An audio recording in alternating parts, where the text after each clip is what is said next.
Pour ce deuxième week-end de course de la saison, le MotoGP a pris le chemin de l'Argentine sur le circuit Termas de Riondo. C'est la 19e édition dans ce pays d'Amérique latine qui va donner du fil à retordre aux pilotes puisque les conditions de piste s'annoncent très difficiles, de quoi ajouter un peu plus de spectacle à ce Grand Prix qui n'en manque jamais. Place au deuxième épisode des Essentiels de l'année.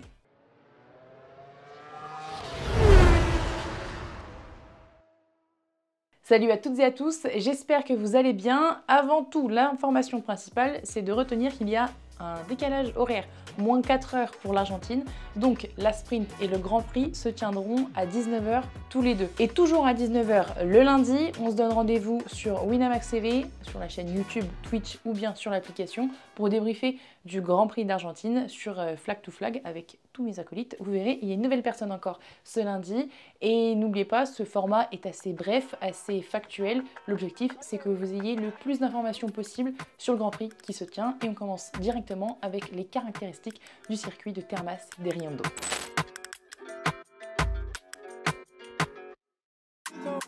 Composé de 14 virages dont 5 à gauche et 9 à droite, le tracé mesure 4 km 806 mètres et sa plus longue ligne droite mesure elle 1 km 76 mètres. Termas de Riondo fait partie des circuits les plus rapides du calendrier avec différents types de freinage dont des gros. Prenons l'exemple du 5e où les pilotes passent de 327 km/h à 72 km/h, soit 5,8 secondes passées sur les freins d'après Brembo.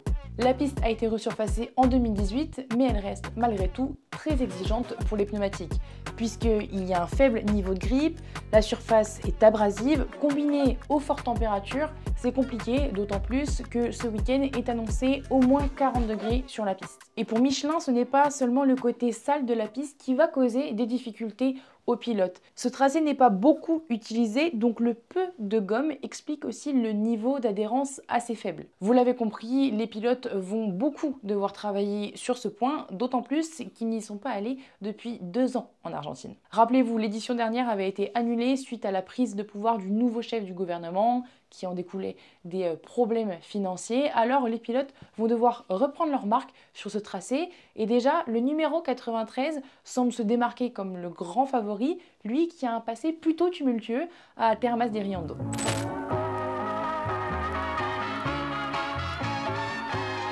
Avant de parler de Marquez, revenons rapidement sur l'histoire du Grand Prix d'Argentine, puisque comme je vous ai dit, il y en a eu 19 depuis 1961. Ça veut dire qu'il y a eu quelques pauses, pas qu'une. L'Argentine est le premier pays hors européen à avoir été intégré au calendrier. Avant, le Grand Prix se tenait sur l'autodrome de Juan y Oscar Galvez, proche de Buenos Aires.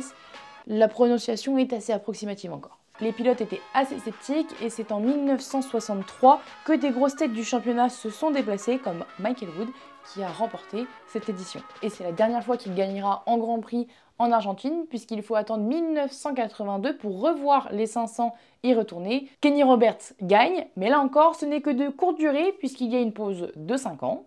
Rester, c'est pas terminé, il doit encore y en avoir. Donc retour en 1987. Là, cette fois-ci, c'est Eddie Lawson qui remporte le Grand Prix d'Argentine. Et l'année suivante, attention, surprise, pas de Grand Prix. Encore.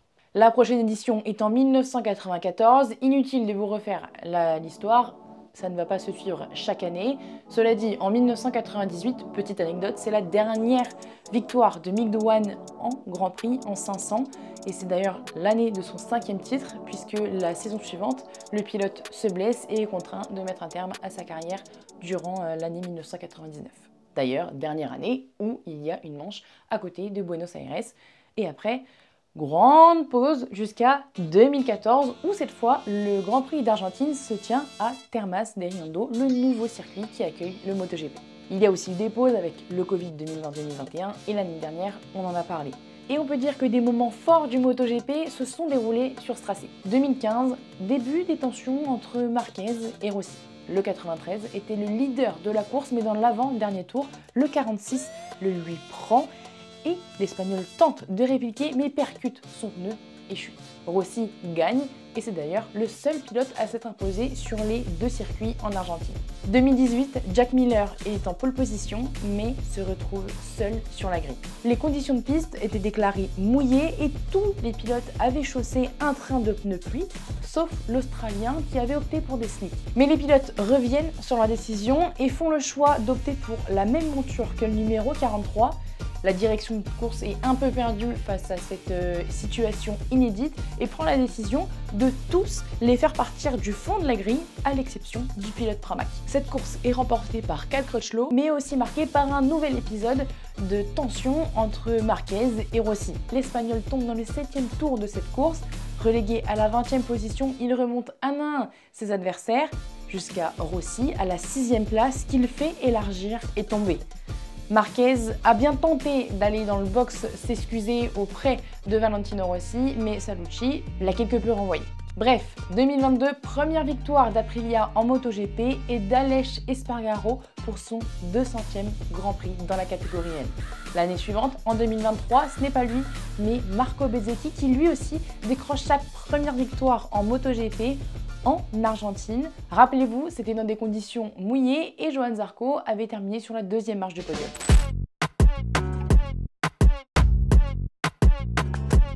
Si l'on voit Marquez comme grand favori tant statistiquement puisqu'il a remporté 3 courses là-bas et qu'il a signé 5 pole positions pour 6 participations, c'est aussi grâce à sa dynamique, à sa forme du moment. Il a la meilleure moto, il se sent très bien dans son équipe et c'est surtout que physiquement on a retrouvé le numéro 93, mais il ne faut pas oublier Marco Bezzecchi. Les progrès de l'Aprilia sont notables, l'association avec Marco Bezzecchi, dernier vainqueur en date, est intéressante, alors pour moi, il fait partie des favoris. Mais si Marquez remporte la course, il égalera Angel Nieto en étant le 3e pilote ex-aequo avec le plus de victoires, toutes catégories confondues, soit 90. L'octuple champion du monde remportera-t-il la victoire avec Ducati, qui pour le constructeur italien ne détient qu'un seul succès sur les terres de Maradona? Ça, réponse dimanche. En attendant, voici les records du tour pour se faire une petite idée des chronos là-bas. Et tous ont été battus ce vendredi. Celui en MotoGP, c'est bien sûr Marc Marquez qui l'a réalisé en 1 minute 37 secondes et 295 millièmes. En Moto 2, c'est Manuel Gonzalez en 1 minute 41 secondes et 713 millièmes. Et enfin, en Moto 3, c'est David Almanza en 1 minute 46 secondes et 981 millièmes. Concernant la première journée d'essai, Marc Marquez a clairement dominé ce vendredi avec la même aisance qu'en Thaïlande. À noter que Johann Zarco était l'un des hommes forts de ses essais et qu'il est d'office en Q2, tout comme Quartararo. C'est la fin de cette vidéo, merci d'être allé au bout. Comme je vous ai dit, c'est assez factuel. L'objectif, c'est d'avoir le plus d'informations pour être au point sur le Grand Prix d'Argentine. N'hésite pas à me donner ton pronostic en commentaire, tant pour la sprint que pour le Grand Prix. Et moi, je vous dis à lundi. Bon Grand Prix. Salut!